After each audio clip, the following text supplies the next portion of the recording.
actually pleasantly surprised when I came to know recently that shipping freight accounts for, it's India's second largest import after oil. It was quite a revelation for me because, it's quite a huge business, about what, 85, 90 billion dollars a year.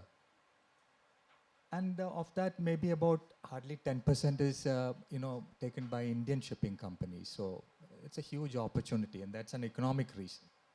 Another reason is the strategic reason that, you have this, what you call geopolitical tensions prevailing in many parts of the world, and, supply chain resilience and all that. So that is a strategic, reason why. So from a larger perspective, I would like to ask Captain Tyagi from a Shipping Corporation of India perspective, which is India's largest shipowning company, and that to a state-owned company. How do you see Indian shipping going forward from here, in terms of capacity expansion and all that? Thank you, Manoj. Good morning, ladies and gentlemen.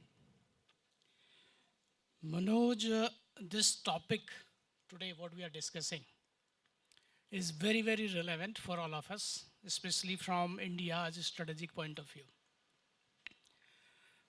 India as a country, as an economy, we are growing very well, 7 to 8%. Very fast growing economy of the world. But if we see Indian fleet, in fact, we are sinking. If we do nothing in this field, by 2047, this share exim cargo carried by Indian fleet would reduce to 0%, which is today around 5.4%. Around 10 years back, Indian fleet used to carry around 8.5%. It reduced to, in 2018-19, to 7.8%.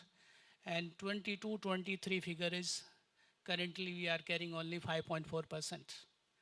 This is really concerning for entire country.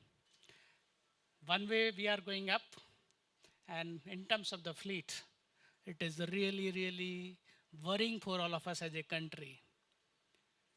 This fact has been realized by Government of India, especially Ministry of Shipping is working very seriously since last 1 year. And there are many, in fact, they have conducted many workshops, many stakeholders meetings were done. And the final policy on the ship construction, shipbuilding, and the expanding Indian fleet, these are at final stage. Very shortly, Indian government will announce the policy on these two fronts. Initially, what is being done is how to basically create the ecosystem. See, any industry in any country, if ecosystem is not there, just by the direction of the Government of India that you do this, you invest here, it will not going to work. It has to be a suitable, conducive ecosystem. Then only the investors will come, then only the tonnage will increase, then only the shipbuilding will happen in India. So this, on these two fronts, Government of India, especially Ministry of Shipping, is working very closely, and I'm expecting this policy will be in public domain maybe within a month or two, where there will be many measures will be announced. In fact, some of you may have attended some of the workshops where there is an incentive for the shipbuilding, there is an incentive for the green technology in the shipping, and there is going to be an incentive if any Indian ship owner scrap the vessel and it goes to the Indian scrap yard, then Indian ship owner will be getting some amount back provided it is invested in the shipbuilding.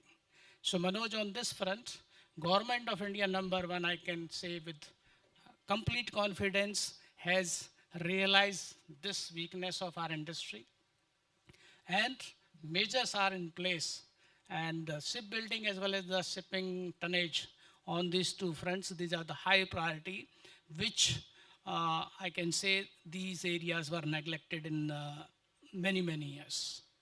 So on this front, only I can say at this stage that Government of India is completely, seriously working on this, and very soon we'll have the policy. There is a work being done on the demand aggregation also. Nearly $76 billion freight is going outside the country.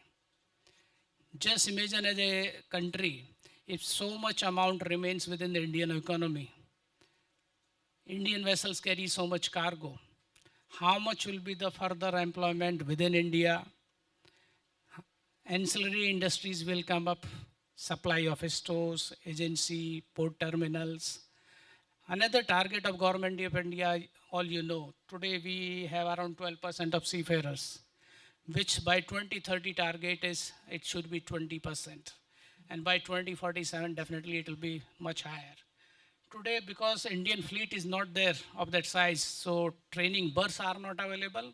So government of India and as a country, we are not able to make much progress on this. So this seafarer share also in the world tonnage, this has got a direct linkage with the Indian fleet availability. Indian fleet, this has got a direct linkage with the shipbuilding in India, which has been neglected, and there are serious efforts which are being done on this. Thank you, Manoj. So it's very heartening to know that Government of India has taken initiatives, certain steps to rectify all these issues.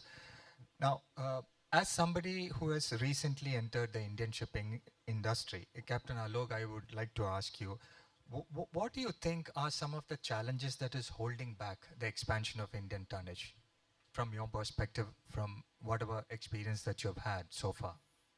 Mr. Tyagi, thank you very much. You yourself told me we are going down and sinking, correct? Rather than answering your question, I will ask you a simple question to you. What happened in last 20 years? Why not a single shipping company survive in India? There were shipping company. Why it never survived? So there is something wrong with the government policies or people who are enforcing these policies.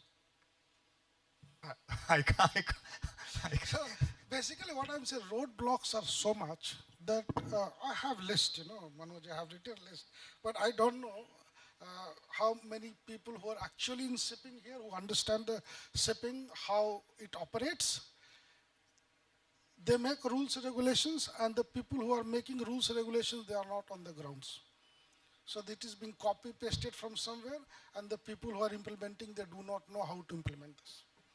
Okay, now why Indian flag ships are not there and it is coming down day by day?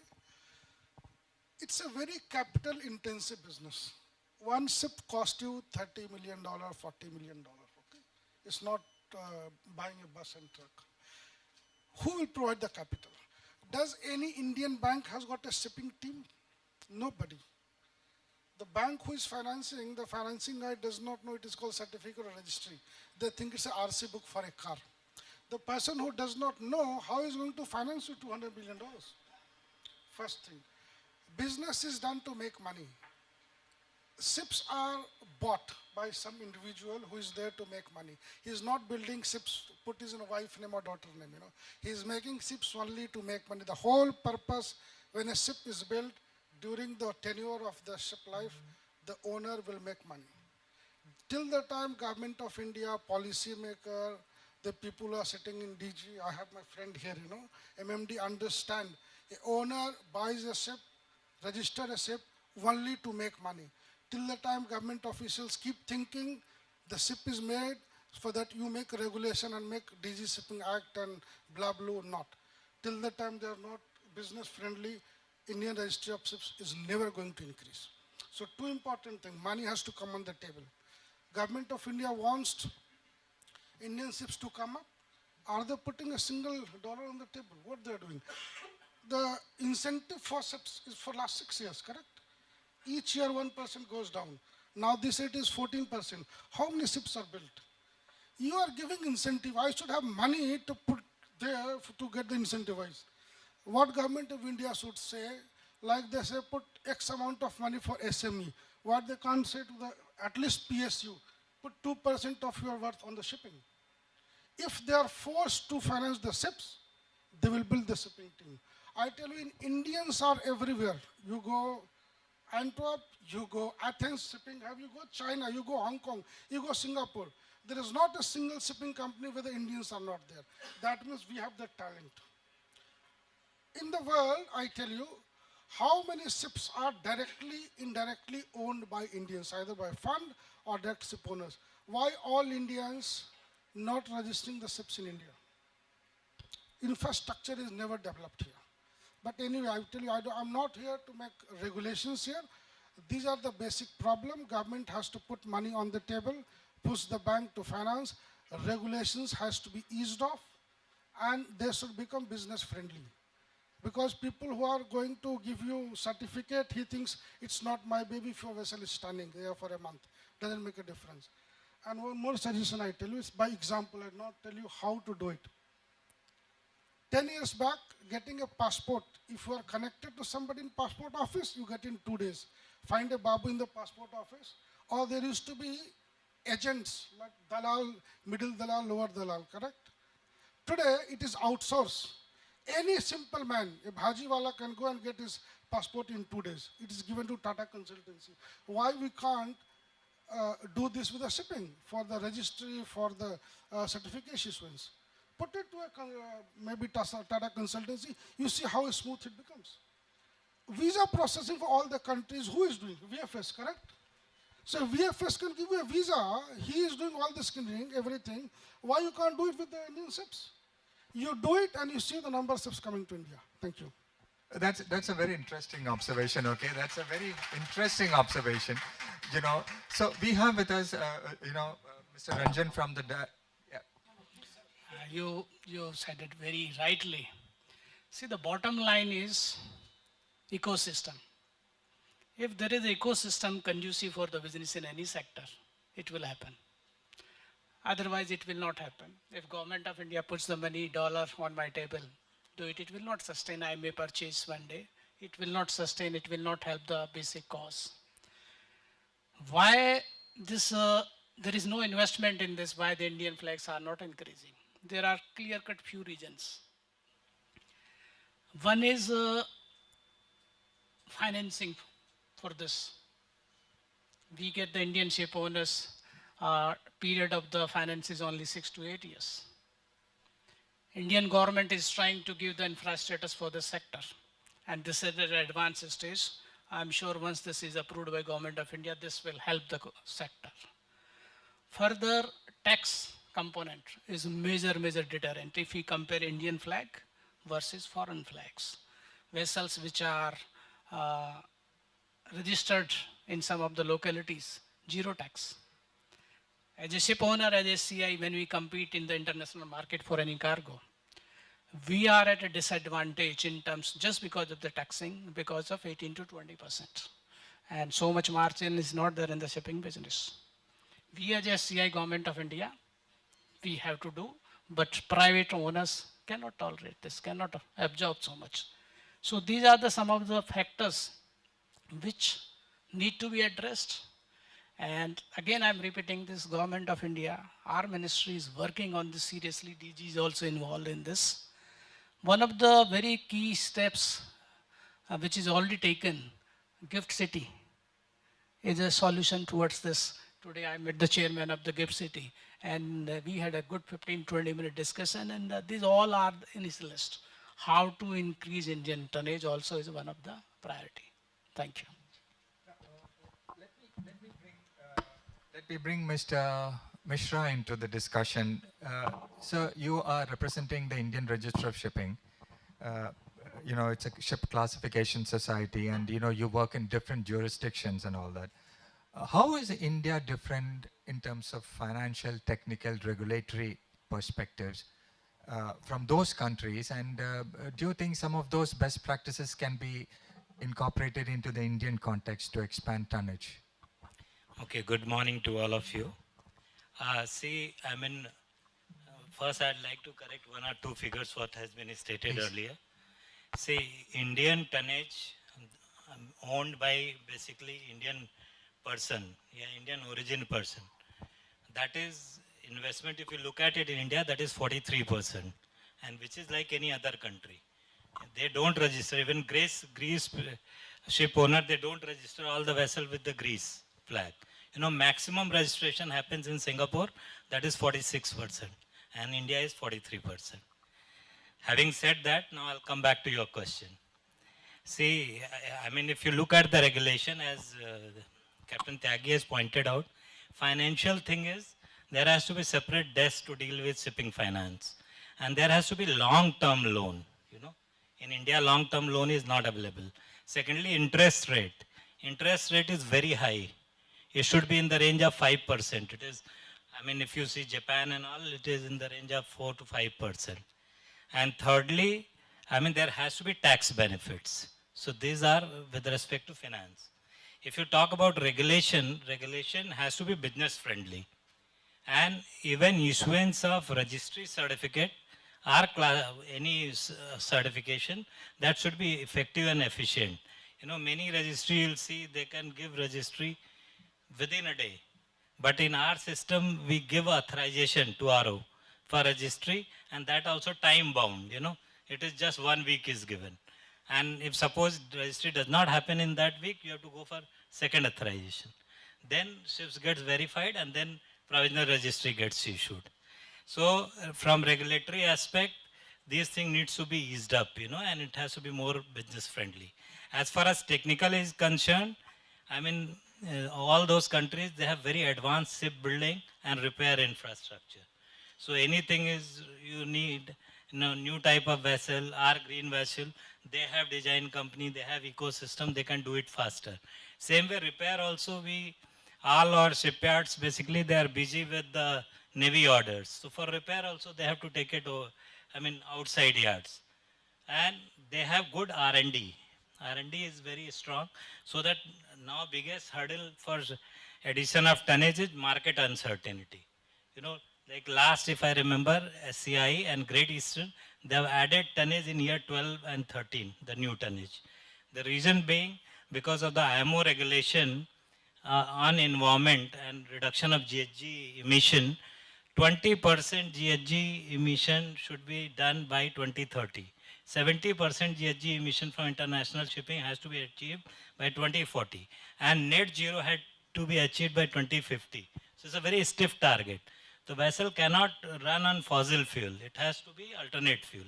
So now, because of the small scale of operation of Indian company, they cannot take that risk, so they are waiting and watching which alternate technology or which alternate fuel will be the future fuel.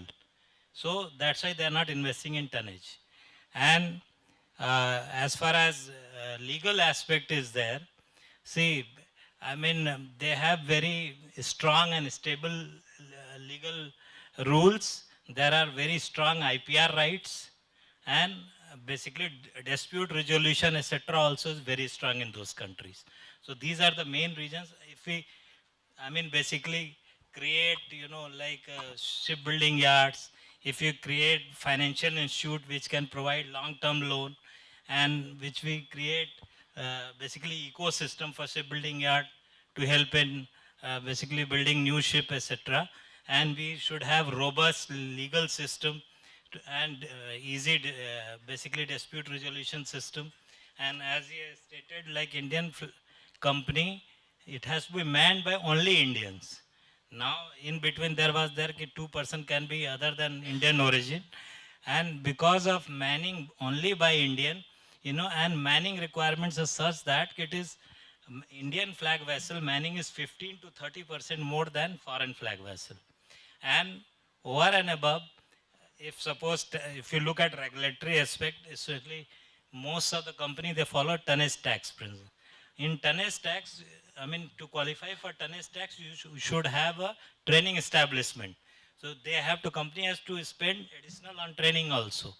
And plus, if suppose that ship is plying into the coastal waters, then income tax is also there on seafarers, when it is close to 30%. But when foreign flag is flying in coastal water, there is no income tax for that. So these all basically adding to the operating cost also. So there has to be look on all these aspects. Thank you. Good. Thank you. That was really informative. We have heard a few of the people talk about some of the legal challenges that are facing the Indian tonnage growth. As from a legal point of view, I mean, you are a person specializing in the shipping legal business. What are, some of the major obstacles, I mean, legal-wise, that is impeding the growth of Indian tonnage? And, what are some of also some of the global ship acquisition models that India can adopt, to promote the growth of Indian tonnage? Sure. Thank you. Thank you for having me here. Largely, if you look at the tonnage part, let's since we're talking about tonnage, let's stick to tonnage. So tonnage basically, when it comes to Indian perspective, is the amount of dead weight or any other weight that is carried and calculated in a sense of number of vessels that are registered under a company based in India, to that extent, when it comes to legal aspect of it. Now, looking at the whole obstacles, I won't call them large obstacles, but to a large extent, what happens is, in India, the regulatory framework is so complicated, even to the extent of not only understanding or having a ease of business within the regulatory framework.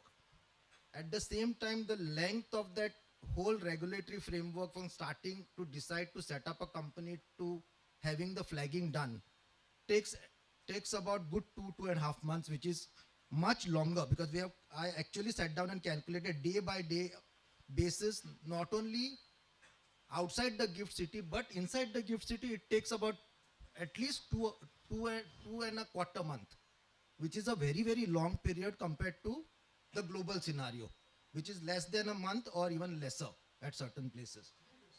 3 days. So if we are talking about comparing Indian tonnage or the industry with the global market, then we need to compete first on the ease of doing business. Second is the regulatory framework. Third is the timelines. Fourth is too many regulators dealing with the shipping industry. I'm talking purely on the ship owning side. If I have to be more critical and look at the gift city structure, while it talks about ship leasing, in my view, and I can say it, that this structure is basically copied from a ship aircraft financing structure. This is not a ship owning structure. That's point number one. That needs to be rectified at some point. I know it has been taken, it's going in the right direction, but this structure is largely an aircraft leasing structure put before the shipping companies. So that is taking a longer time. That's point number one on the regulatory front. Point number two is the capital front. There is no bank or a financial institution in India which is focused on ship financing, especially on the tonnage side. So you don't have any shipping company, any financial institution doing this. So that's a huge setback, because there's no capital for anybody to invest into the shipping business. Third point is the legal framework. While most of the maritime countries like Greece or maybe Singapore all have got their own robust maritime legal system. They have a specialized maritime arbitration centers, they have specialized maritime courts, they have specialized regulators. All these people actually deal with the maritime industry. But in India, while the law has come in 2017, this is the first time the law came after independence on the Admiralty front, which is, I think, good 70 years now. In 2017, we have our act. So that's a very long period of time. While we are going in the right direction, the direction has to be in comparison to the world at large, and how we can reduce all these aspects and be competitive to the rest of the world. Look at the scenario. How many ship owners are in India and how many ship owners are sitting in Dubai, Singapore and Hong Kong? Indian ship owners I'm talking about. Why are they there? One needs to ask that question. They are there because the ease of business of ship owning, flagging and other things are better there as compared to India. Now that's on the on your question 1. Question 2 on financing. Broadly, the financing are twofold. One is the debt and one is the equity. So debt financing, what is largely available is going to the bank and getting your financing done under the ship financing model. Equity model is quite vibrant in Europe and America, which needs to be brought back here. It's not that the HNIs don't have the money to finance. They are not aware how the shipping industry works. And they are clueless about how do they finance a shipping company in equity or be a shareholder in that equity model. So that's a big gap. The law is in place, but enforceability at times is a big problem. So if you look at the model, you'll have Indian banks, foreign branches funding Indian ship owners at times. Like giving you an example, ICICI Bank Singapore or maybe HDFC Bahrain. These are the banks who finance. Third issue, the biggest issue that comes on the way is your interest rates. Now, internationally, the interest rate would be 1.5 plus LIBOR, which could be in the region of 3 and 5. What we are looking at here is 12%, 15% odd, which is like 3 times. How would somebody, a ship owning company, survive in India with this kind of a structure of having such a large interest rate to be paid, which is adding on to the capex, which eventually adds up to the freight, and eventually that freight is non-competitive to the whole market at large. So that's again a problem. The third and the easy structure of ship owning is a bareboat charter. So most of the people here would know what the bareboat charter is. What normally happens is you are taking a ship on an EMI from the owner, and you keep on paying on a month-on-month basis as a charter, which after a point in time that vessel becomes yours. So that's an easy model if you have to go into the tonnage immediately. That's a low-hanging fruit kind of a thing. So bareboat could be one option which is much easier and doable business rather than going and hunting for capital here or equity there. So that's my broader answer to your questions. Thank you. I mean, let me bring Mr. Ranjan into the discussion. I mean, you as a regulator is in an unenviable position now because, you know, we have heard a lot of people talk about the issues in the regulatory sphere about ship owning and, you know, various other aspects. What are you proposing, to make it a little more easier for the Indian shipping companies to operate and expand fleet? Yeah, so thanks for, all those inputs so far. And I have one presentation for you as well. If you have a time, you can press in. I will take maybe 6 to 7 minutes. Meanwhile, I'll start my points like that. So starting from the value cycle, the life cycle of the vessel, once you acquire, we talk about capital financing of that. So there are 3 plus 1, 4 points which I would like to press upon. One, if the vessel is given the infrastructure status, I would say we'll be addressing good proportion of that issue. A, the rate of the finance and the tenure available right now, which is just 6 years barely. And we are at a quite advanced stage of the discussion, and I expect with the next notification may include this, because this is even PMO advisor group is also following up this, and we have done all the due diligence. It's very at the advanced stage. The second part, the second way of easing this particular finance would be the IFSCA route.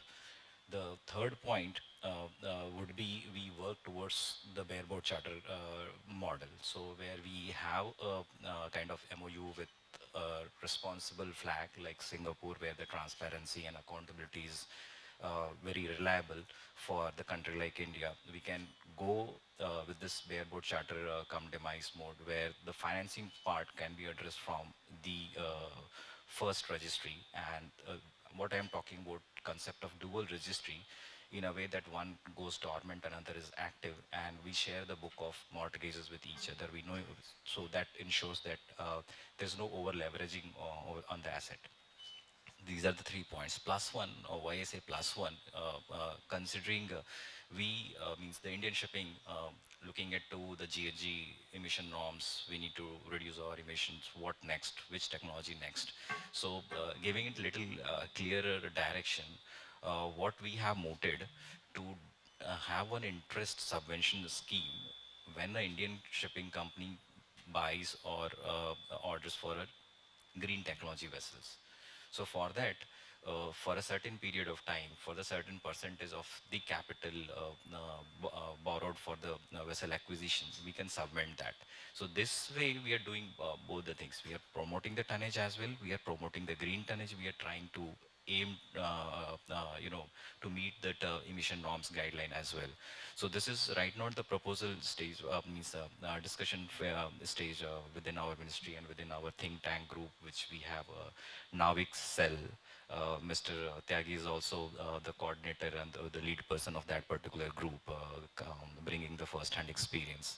So these all parts I have talked about the financing, so which deals with the first, I would say, the entry part. In the entry part, one more thing is there. As we buy the vessel, there is a 5% IGST is there. So again, we have reached out to the revenue department, revenue secretary, and the tax research unit. And we see a good traction there as well, looking at the international best practices and where we are, where we want to be. So unless we take a, big concrete steps, we can't reach where we envisage. So if we again knock off that 5%, we are actually further reducing the entry barrier. So that is our intent, and we are pursuing it quite, I would say, regularly. And I can say that uh, within 6 months to 1 year, we will have appreciable result in this directions. Similarly, uh, tax on the seafarer, TDS, which right now there is an obligation to all the Indian shipping companies. If we talk about taking that obligation away, the revenue implication is still zero. Because as an individual, I am, and anyone who is working on the ship is obliged to pay the income tax as it, if 183 days are not clocked. So this is also at a very, we see the traction. As I said, there's no revenue implication on this. It's just, it reduces the burden on the Indian shipping company so that they can get the best talent. Right now, depending upon the stature of the shipping company, either they are pitching in the 30% or the half, or sometimes the burden is totally on the seafarer itself. So there we are. You can pitch any more questions. Yeah, so, this Merchant Shipping Act is being reworked. I mean, what can the shipping industry expect in the new MS Act? Is it solving many of the, issues that are currently being faced?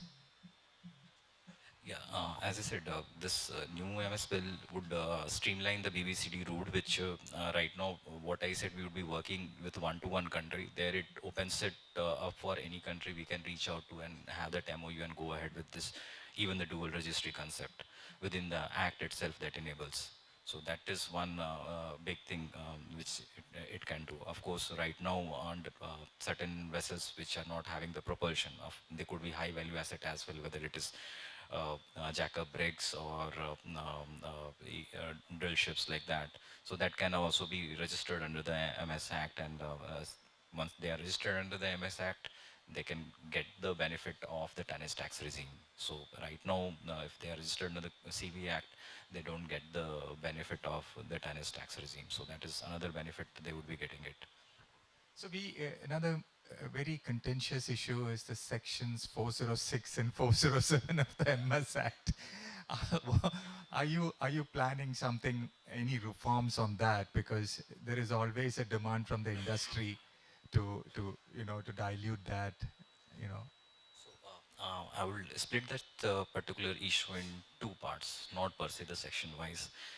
So one aspect which we recently took care of, when an Indian shipping companies charters in and charters out, means they are chartering in a vessel for a long time charter, and then they are engaging it with a short time charter or the sub charter at a foreign locations, not calling Indian ports, not engaging in Indian trade.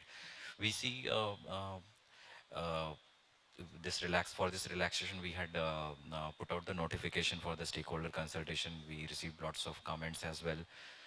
Now coming to the second part, I would say, what if we do away completely for everything and anything else? So there's a very nice term which we call it, for any policy intervention, evidence-based policy measures. So I bring it to one segment, container shipping. I take you to the year 2000, maybe 10 or so, like that. So at that time, our container fleet was close to 17, 18 vessels. Slowly and gradually, it grew till to 2019, around 34, 36 vessels like that. And then we relaxed the requirement of the 406 and 407, exactly what we are talking about. And then onwards, our fleet is not growing anymore. What happened in the 7 to 8 years? It doubled, whereas the global container shipping fleet was still moving at the 5 to 6% TU capacity accumulation rate. We were doubled in 7 to 8 years in the past. Now, 2019 minus 7 to 8 years, this is the gain. Since this intervention was made, now you need to see what happened. Whereas the global container shipping, the TU capacity year on year grew around 6 to 7%, whereas Indian TU capacity remained flat or diminishing. So this is the, I would say, exact example what you talked about 406 and 407. If we implement the same model to everything, you know where we would be heading. We did already what evidence-based policy, what it would happen, what we do this. So I rest my case there. Yeah. Yeah, very interesting. I mean, how you have linked this, diluting that and to the growth of the tonnage. Now we have heard, speakers talk about. I will add one more thing. So, as I said, the TU capacity accumulation 7% to 6 to 7% over the last 5 years or so. There is another interesting dynamics. The profitability in this business has skyrocketed. So Indian shipping missed out the key opportunities where they could have enriched themselves. As you know, in business, every chaos brings a certain opportunity. In the last 5 years, we saw almost 2 to 3 chaos. Well, there is still time because we have one after the other, something or the other coming up. Yes, So I think yes. you're talking about pandemic. Yeah. That's over and done with by and large. But we have Ukraine, many other things Russia coming issue, up. So there's all still the an issue. opportunity. Yeah, that's what. So it's a high time, rather than doing any action on, I would say, just on the perception basis, we deal it with the information and the experience basis. So we have heard speakers talk about the IFSC Gift City and all that, which is also now come into play to kind of promote Indian shipping, or at least bring back the tonnage that somebody said about Singapore, Dubai, Hong Kong, and all that domicile there. Captain Alok, what is your take? I mean, do you think IFSC is the panacea for the ills that Indian shipping industry is facing? Will it really make a substantial impact on Indian owners or Indian ownership?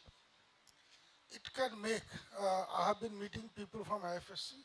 I think I was the third or fourth shipping company to register there because I had a hope that something will change.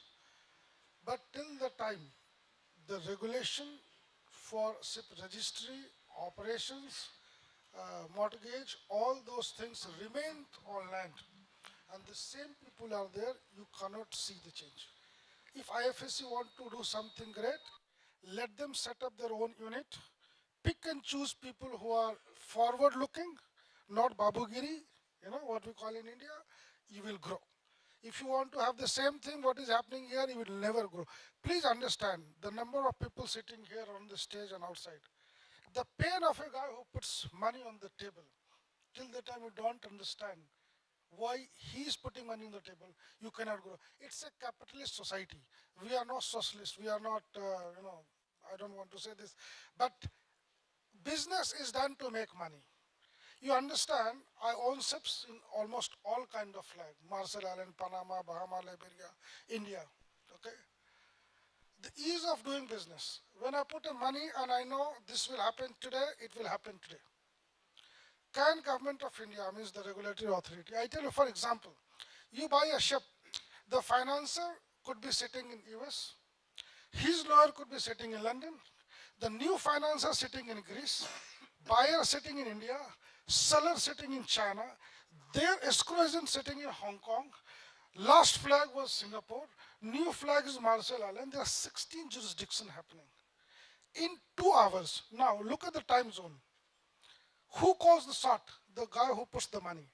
That means the closing will happen at the time zone where lender wants, the guy who puts the money. Can DG Shipping clear NEC and register new mortgage in 2 hours? On day of Diwali, can they do it? Never.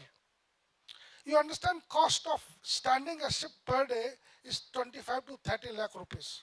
For their whims and fancy, vessel can stand for 30 days. Can you afford? It can be their 10-year salary, but they don't understand. You lose 7.5 crore, what somebody is thinking today is Diwali, tomorrow is Holi. You can't get a certificate, a printer is not working. Can you imagine? Yes, it will happen. For flag who are registering so many ships, the guy will come to your office with his laptop, he will issue the certificate there, he will release the mortgage there, he will create the mortgage there. And the world's biggest shipping is happening in Panama, Bahama, Marshall Island, all these flags. Legal is here, Government of India ship owner is here, class is here, regulator is here. Can somebody answer, can they do it? And I will give you 30 of example where I have done it. Last 3 years, I have bought and sold 60 ships. Not a problem. I will show you the record. One of my vessels is standing in India for 6 months for registry. 6 months. Can you afford this? I had 13 Indian flag vessels. I took all of them out in the last 3 years. Let them answer this. Great thoughts. I mean, it's up to, it's up to. This is on record. This is on record. File RTI. Let them answer it. Right. See, end of a day, business is done to make money. Whatever fancy talk you do, I'm doing this, I'm doing this. जब में पैसा नहीं आएगा, धंधा नहीं करेगा. Achha, we are coming, great. We are coming to the end of this panel discussion time, and we have 5 minutes or so for, from the audience to ask some questions. Can I ask people to,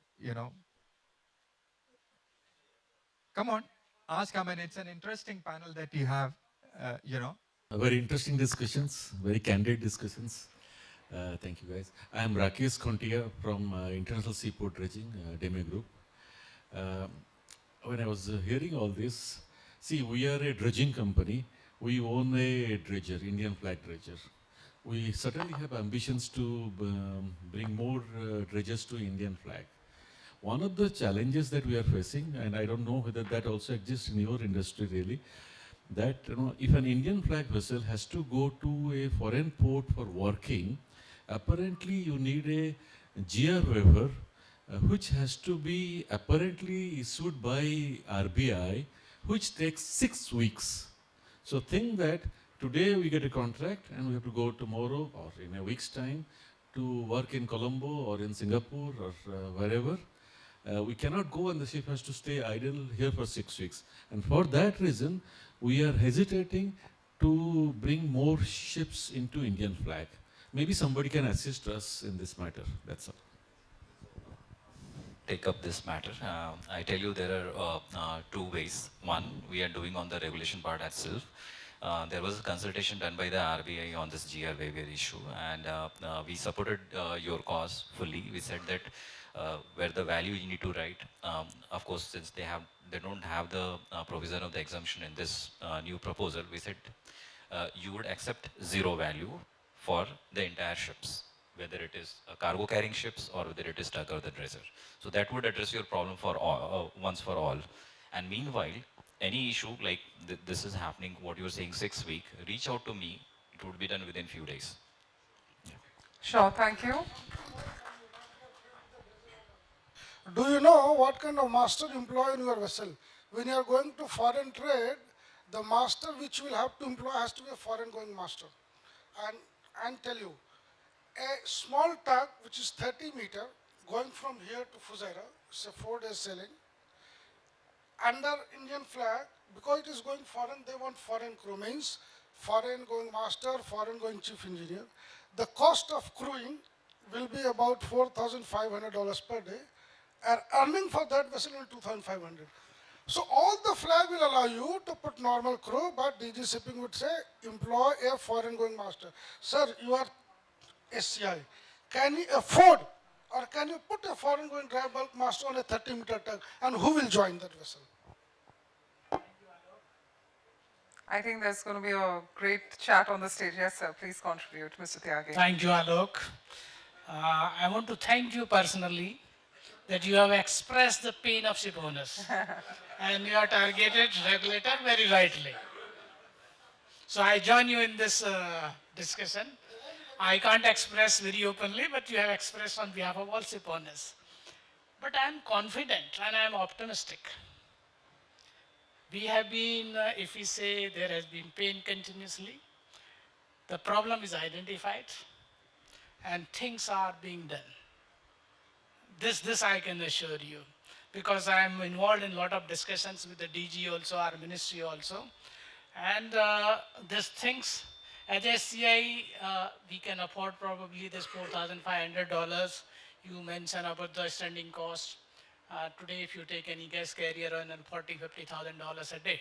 So these are the definitely not every ship owner can afford this. But Mr. Ranjan, directly Director General of Shipping, entire ministry setup, they are fully aware of this situation and ease of doing business.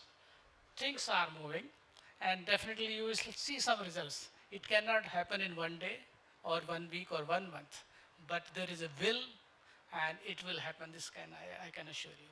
Thank you. Yeah, One final question. Time's up. Question at all. Joe? I am telling some the experience of the port sector.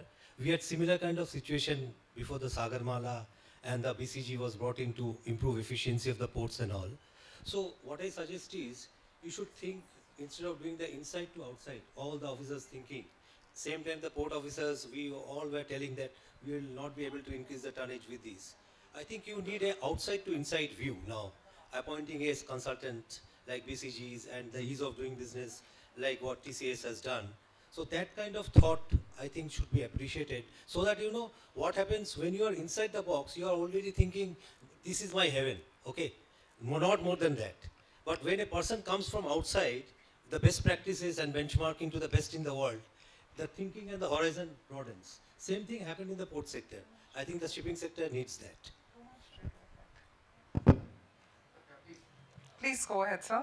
Yeah, so just to add to that point, right now, as we said, the registration process, a good part of it is online. The mortgage issue, that is still, it is under discussion how we patch in with the banks and all. With our e-Samudra, what is our e-governance module, the new module, this is already there in the pipeline, which would be taken care. The vendor is already on board with this our mega project. This was pending since long because of some legal litigation issue. You understand, with the government there are many, anyone can stop us from doing even any good through their petitions and all. Finally we have sailed through. Thank you Mr. Ravi for taking this painstaking task and finally bringing someone who would deliver this particular aspect and bringing it more, I would say, faceless system. That's what we envisage. And one more thing I would like to emphasize, enough of being the regulator, there is total paradigm shift in the way we are working. Initially, the policies were decided up and then we were simply implementing. Today, we are discussing with you, gentlemen, and understanding your problem, and then noting the ideas, policy initiative to the ministry, and they are taking it up very positively. And with that, even we are now reaching out to the other ministry, because you understand, most of the problem in the Indian mercantile marine is not the marine, but the mercantile aspect, the business aspect. Any business which makes profit, doesn't matter the regulation support or not, people venture into it. Narcotic is one such business. So you understand, the moment we ensure that ecosystem is there, which ensures the profitability, I think everybody would put money on the table. question, Gurpreet, you can. Yeah. So Mr. Tyagi, this is for you. So you mentioned that SCI can afford to incur these unproductive costs. But while SCI can do that, and I'm sure many other owners can also do that, but when you then benchmark the profitability and competitiveness of SCI versus global leaders, where are you placed then? See, as a SCI, our objective is not only to make the profit. we are here to serve the country also as a PSU. So that definitely override everything. Profit for us, being a Government of India company, is not the priority number one. We have to serve the country, we have to serve the country's strategic needs, and that overrides everything. That is the answer to your question. My appeal to all of you, especially Mr. Alok, I am going to opt you in our committee. I could see a lot of points. And appeal to all of you, all your inputs, actual problem what you are facing, especially on this topic, your problems, your possible suggestions, how we can solve as a country, please reach it to DG or SCI. I'll share my card is there with Mr. Manoj. Feel free, and today we have got 22 committees found by Ministry of Shipping. We are calling them NAVIC cells, and they are working very seriously. There are hundreds of items under those committees. And this tonnage is definitely priority for Government of India. So again, my appeal to all of you, please feel free, give your inputs. If you give 10 inputs, maybe all 10, we may not get the result, but let these inputs reach to the highest level, and things are moving and will happen. Thank you. Thank you, everyone. It was a very thought-provoking discussion. We have had great insights on, how we can improve Indian tonnage and, all the regulatory aspects, how to overcome any hurdles. Thank you so much for your time.